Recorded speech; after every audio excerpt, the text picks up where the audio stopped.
Assalamualaikum warahmatullahi wabarakatuh. Hai teman-teman, apa kabarnya hari ini? Semoga sehat-sehat selalu ya. Hari ini kita akan belajar tema 4, berbagai pekerjaan, subtema 1, jenis-jenis pekerjaan pada pembelajaran 4. Silahkan teman-teman siapkan buku tugas, buku cetak tema 4, dan alat tulisnya ya. Sudah siap ya teman-teman? Untuk memulai pembelajaran hari ini, marilah kita berdoa menurut agama dan kepercayaan masing-masing. Berdoa dimulai. Berdoa selesai. Tetap semangat ya teman-teman. Salam cemerlang, cerdas, menyenangkan, riang, gemilang. Pada pembelajaran 4 kali ini, kita akan mempelajari muatan bahasa Indonesia dan muatan PPKN. Pada muatan bahasa Indonesia, kita akan mempelajari kompetensi dasar 3.5 dan 4.5. Sedangkan pada muatan PPKN, kita akan mempelajari kompetensi dasar 3.1 dan 4.1. Teman-teman, tahukah kalian pengetahuan apa saja yang harus dimiliki oleh seseorang yang bekerja? Apa yang akan terjadi jika mereka tidak memiliki nilai-nilai itu? Teman-teman, saat seseorang bekerja, mereka harus mempunyai nilai-nilai yang baik. Jujur dan kerja keras adalah nilai yang harus dimiliki. Apa yang dimaksud jujur? Apa itu contohnya? Ayo kita simak cerpen berikut ini. Teman-teman, muatan yang akan kita pelajari pertama yaitu bahasa Indonesia. Menjawab pertanyaan tentang tokoh pada teks cerita. Ayo membaca. Pemimpin idola, pemimpin yang jujur. Ida, temanku sebangku. Mungil, berkulit hitam manis, tidak banyak bicara, dan pandai, itulah cirinya. Ia seorang anak yang sederhana. Ayahnya sudah lama meninggal. Ia tinggal bersama ibu dan adiknya. Ida anak yang sangat pandai. Nilai-nilainya yang selalu bagus memberinya kesempatan meneruskan sekolah tanpa biaya. Semua buku pelajaran dan perlengkapan ditanggung oleh sekolah. Ida tak pernah malu dengan kondisi keluarganya. Bahkan ia semakin rajin belajar dan terus berprestasi. Ida juga selalu menjadi tempat bertanya jika teman-temannya mengalami kesulitan dalam pelajaran. Teman-teman memilih Ida sebagai ketua kelas. Pandai, tenang, dapat berkomunikasi dengan baik, serta mampu menjaga ketertiban kelas menjadi modal utamanya. Hari ini, Ibu Tati mengingatkan tentang ulangan matematika. Sebagian siswa tidak siap, termasuk Gugut, si jagoan bola, yang duduk di belakang kami. Waduh, saya belum belajar, Bu. Kemarin saya seharian bermain bola sampai sore. Pulang ke rumah langsung tidur, Bu. Protesnya. Ulangan tetap berlangsung. Gugut resah. Ia menengok ke kiri dan ke kanan. Tiba-tiba ditendangnya kursi Ida dari belakang. Shh, Ida, bantu aku dong. Geser sedikit ke kiri agar aku bisa melihat jawaban di kertas ulanganmu, pinta Gugut. Ida bergeming.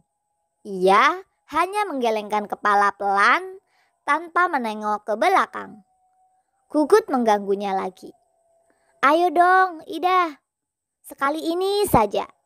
Nanti aku beri kamu uang 10.000 rupiah. Kamu bisa jajan kue di kantin, rayunya. Gugut tahu benar. Ida tidak pernah jajan di kantin. Ibunya tidak memberinya bekal uang jajan. Ida selalu membawa sebungkus nasi dan lauk dari rumah. Namun, di luar dugaan Gugut, Ida tidak terusik. Sekali lagi, ia menggeleng pelan. Sampai waktu berakhir, Gugut terpaksa menyerahkan kertas ulangannya dengan lunglai. Pada waktu istirahat, Ida menghampiri Gugut. "Maaf ya Gugut, aku bukan tidak ingin membantumu.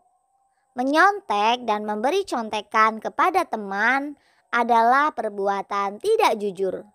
Bahkan perbuatan tersebut bisa dianggap sebagai korupsi kecil-kecilan," katanya kepada Gugut. "Ah Ida, masa menyontek sekali saja dianggap korupsi? Setauku korupsi nilainya miliaran dan hanya dilakukan oleh pejabat berkuasa," kata Gugut. "Gugut, justru kita harus melatih diri. Korupsi dan menyontek sama-sama mengambil hak orang lain. Bernilai kecil atau besar, tetap saja tidak jujur. Kita membiasakan diri bertingkah laku lurus. Mudah-mudahan ketika besar nanti kita tidak akan tergoda untuk melakukan korupsi dalam bentuk apapun." Ida menambahkan dengan panjang lebar. Aku dan teman-teman sekelas yang ikut mendengarkan percakapan Ida dan Gugut terdiam setuju.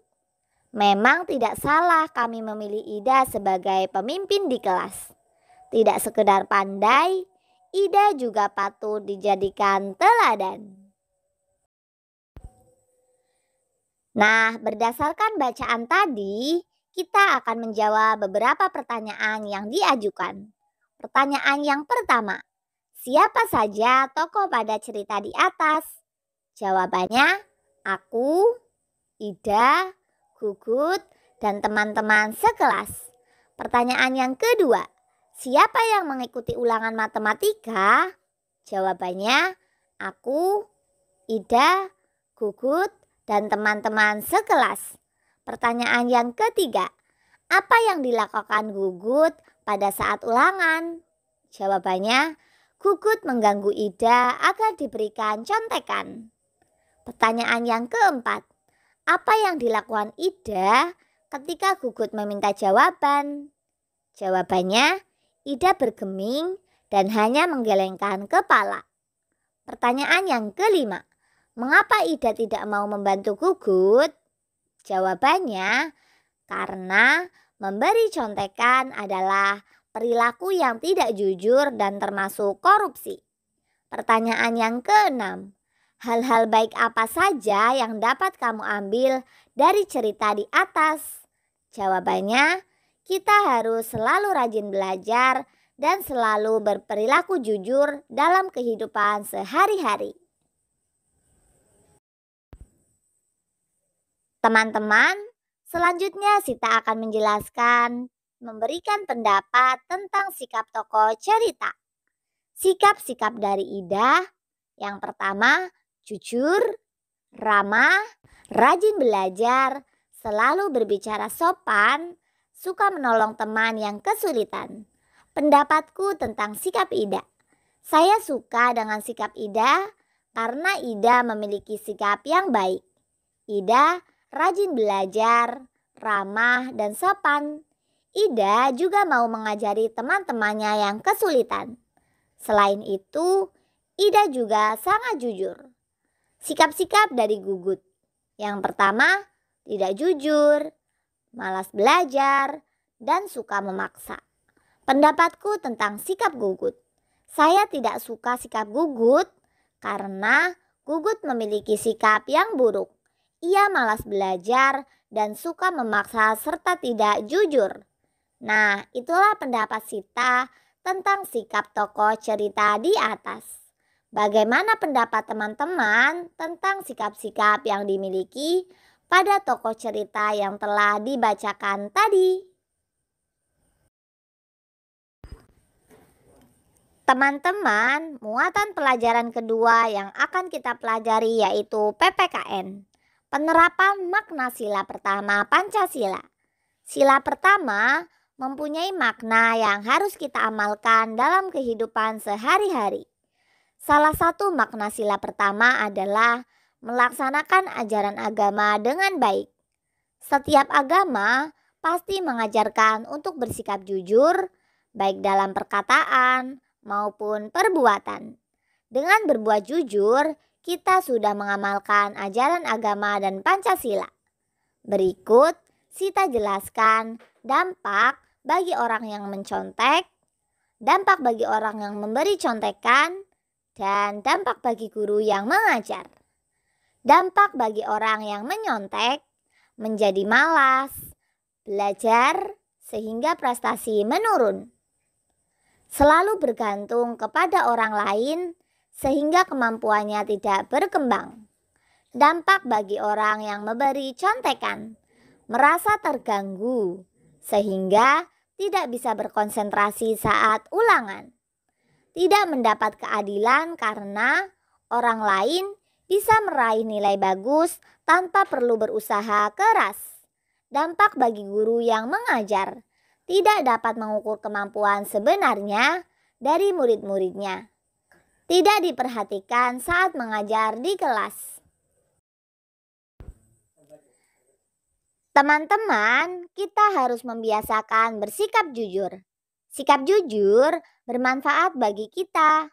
Sebaliknya, sikap tidak jujur akan merugikan kita. Mari kita perhatikan manfaat bersikap jujur dan dampak dari sikap tidak jujur. Dampak bersikap jujur. Yang pertama, selalu merasa tenang dan bahagia. Yang kedua, disayang oleh orang tua dan guru. Yang ketiga, dipercaya oleh orang lain. Yang keempat, memiliki banyak teman. Dampak bersikap tidak jujur. Yang pertama, tidak tenang karena takut ketahuan. Yang kedua, tidak akan dibantu jika kesulitan. Yang ketiga, tidak disenangi oleh orang lain. Yang keempat, dijauhi teman. Nah, itulah dampak apabila kita bersikap jujur dan dampak apabila kita bersikap tidak jujur. Sita harap setelah mengetahui dampaknya, teman-teman akan selalu bersikap jujur dan selalu berusaha menghindari sikap tidak jujur. Teman-teman, sila pertama mengajarkan bahwa pemeluk agama harus taat dengan aturan agamanya.